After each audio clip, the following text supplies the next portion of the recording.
In today's video, I'm going to teach you how to fix the Monster Hunter Wilds beta PC crashing issue on Steam.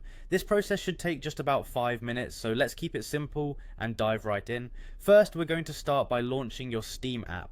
If you haven't already done so, go ahead and open the Steam application on your PC. Once it's up and running, you might need to log in.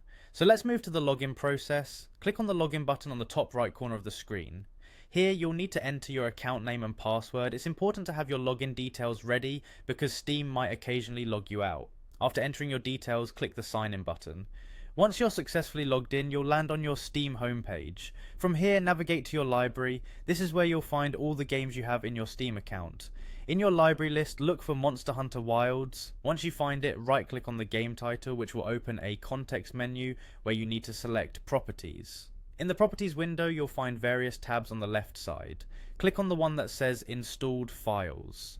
This section is crucial because it takes you directly to the game's files. Now look for a button labelled Browse. Clicking this will take you to the folder where all files related to Monster Hunter Wilds are stored on your computer. Dig around here and locate the Capcom Crash Report file. Once you find the Crash Report file, select it along with the next file right beneath it.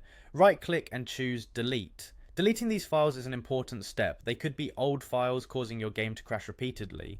But don't stop there. To ensure a clean deletion, empty your computer's trash bin to permanently remove these files.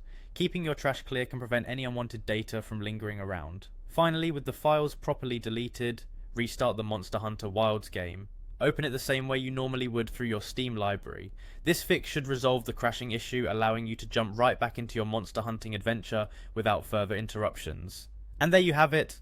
With a few easy steps, we tackled the PC crashing issue in Monster Hunter Wilds beta on Steam. I hope this guide was clear and helpful, ensuring your gaming experiences are seamless and enjoyable. Thanks for watching and happy gaming.